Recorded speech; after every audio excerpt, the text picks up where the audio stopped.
Moscow, December 25, 1991, 7:32 p.m. Above the Kremlin, the red flag, the hammer and sickle that had terrified the West for 7 decades, begins to descend. It doesn't flutter. It doesn't put up a fight. It simply slides down the pole in a cold, indifferent wind. The most powerful empire on Earth didn't fall to a nuclear strike. It wasn't invaded by a foreign legion. It didn't go out with a bang. It went out with a signature. At that moment, 290 million people went to bed in one country and woke up in 15 others. But the collapse didn't happen that night. The tragedy wasn't the flag coming down. The tragedy was the 10 years of rot that led to it. How does a superpower with 11,000 nuclear warheads, a space program that conquered the stars, and an army that spanned continents simply vanish? The answer isn't in the history books. It's in the empty cupboards, the hushed whispers of terrified grandmothers, and the pockets of men who traded a nation's soul for a Western cigarette. This is the anatomy of a silent suicide. To understand the end, we have to understand the lie. By the mid-1980s, the Soviet Union was a masterpiece of theater.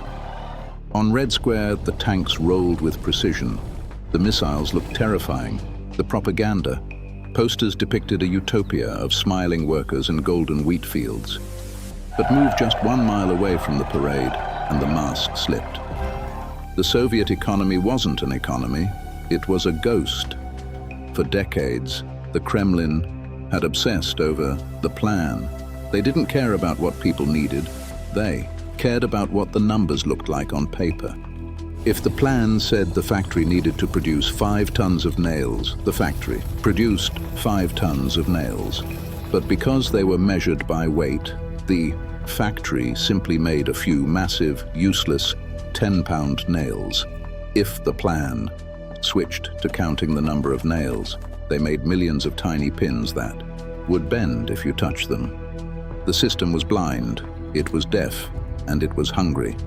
By 1985, the Soviet Union was the largest producer of steel in the world. Yet, it couldn't produce a reliable toaster. It had the most fertile land on the planet, yet it had to import grain from its greatest enemy, the United States, just to keep its people from starving. The people weren't stupid. They saw the gap between the posters and the plates. They developed a saying that defined an entire generation. They pretend to pay us, and we pretend to work. This wasn't just an economic failure. It was the birth of a psychological cancer. When the state owns everything, nobody owns anything. And when nobody owns anything, nobody cares. Why didn't they revolt sooner? Because the Soviet Union wasn't built on concrete. It was built on the shadow of the KGB. For 70 years, fear was the glue. It was a society where your neighbor was an informant, where your child might accidentally say the wrong thing at school and you'd disappear by dinner. This created a double life. Every Soviet citizen had 2 faces. The public face, shouting slogans, clapping at party meetings, nodding at the TV, and the private face, the one revealed only in the kitchen with the radio turned up loud to drown out the microphones, whispering the truth to family. But fear has an expiration date. By the late 80s, the fear had turned into something worse: apathy. The people weren't afraid of the government anymore. They were embarrassed by it.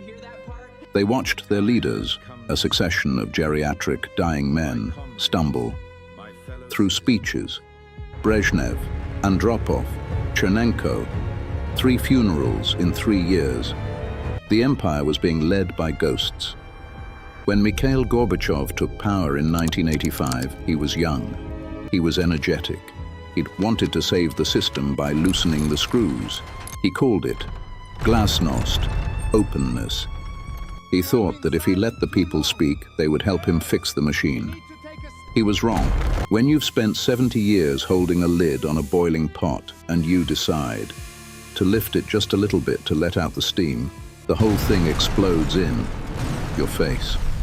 Imagine standing in line for 6 hours. It's 4 in the morning. The Russian winter is biting through your thin coat.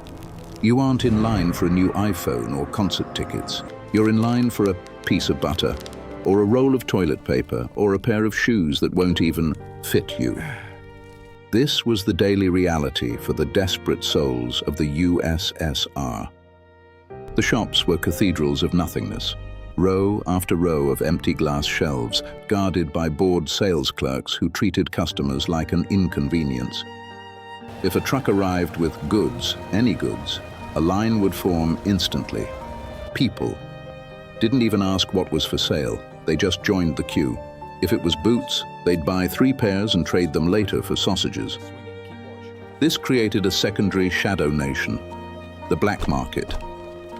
While the official economy was dying, the Vori, the thieves and underground, fixers were thriving. Corruption wasn't a bug in the system, it became the system itself.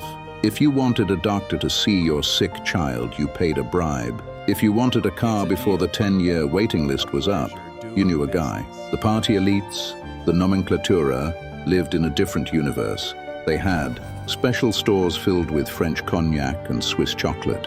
They had special lanes on the highways so their limousines didn't have to sit in traffic with the peasants. The hypocrisy was the final blow. The workers' paradise had become a feudal kingdom where the lords lived in luxury and the workers traded their wedding rings for a sack of rotting potatoes. The contract between the people and the state was broken. The people realized the bright future they had been promised for 70 years was never coming. The hope didn't die.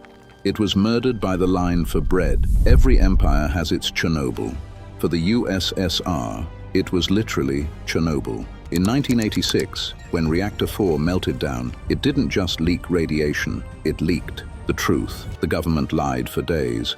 They sent children out to march in May. Day parades in Kiev while radioactive dust settled on their hair. Gorbachev later admitted that Chernobyl was perhaps the real cause of the Soviet collapse. It proved that the system was so obsessed with saving face that it was willing to let its own people melt. But then came the twist. While the economy was cratering, Gorbachev was being hailed as a hero in the West. Gorby mania was real. He was winning Nobel Peace Prizes while his people were eating wallpaper paste.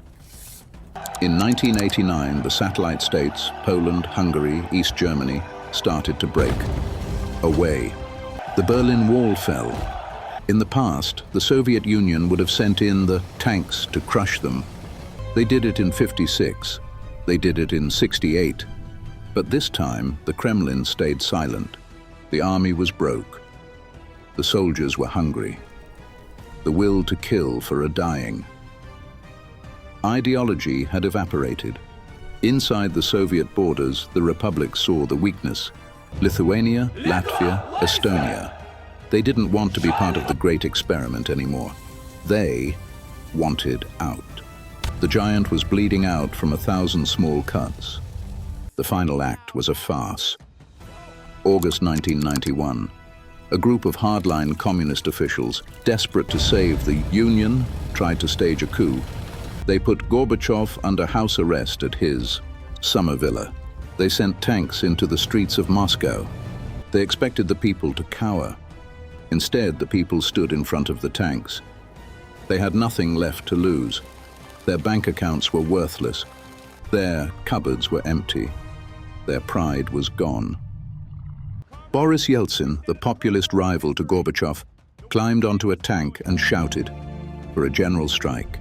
The soldiers, looking at the faces of the people who looked just like their mothers and fathers, refused to fire. The coup collapsed in 3 days, but so did the last remnants of the Communist Party's authority. The last few months were a surreal decline. The Soviet Union was a zombie state. It existed on maps, but it had no power. Republic after republic declared independence. Finally, on December 8th, in a secluded hunting lodge in the woods, the leaders of Russia, Ukraine, and Belarus signed a secret agreement. With a few strokes of a pen, they dissolved the Union. They didn't even tell Gorbachev. He found out later via a phone call. The president of the most powerful empire on earth was informed that his country, no, longer existed while he was still sitting in his office. The philosophical conclusion. The fall of the Soviet Union is often told as a story of capitalism versus communism, but that's too simple. It's a story about the fragility of truth. It's a warning that you can build the tallest walls, the biggest bombs, and the most terrifying secret police, but you cannot build a nation on a foundation of lies. When the people in charge stop believing their own propaganda, the end is near. When the people at the bottom realize that their struggle is funding a luxury, they will never see the end is certain. The Soviet Union didn't collapse because it was attacked. It collapsed because it lost its why. It became a machine that existed only to keep the machine running. In the end, the greatest superpower in history didn't die in a flash of light. It died in the dark, quietly, because the people who lived there simply stopped caring if it stayed alive. As we look at the empires of today, built on digital illusions and spiraling debts, we have to ask, are we watching the parades, or are we watching the lines for bread? Because by the time the flag comes down, the country has already been gone for a long, long time. If you've made it this far, perhaps you're one of those who seek the stories beneath the surface. Subscribe to stay informed, and tell me in the comments. Thank you for watching.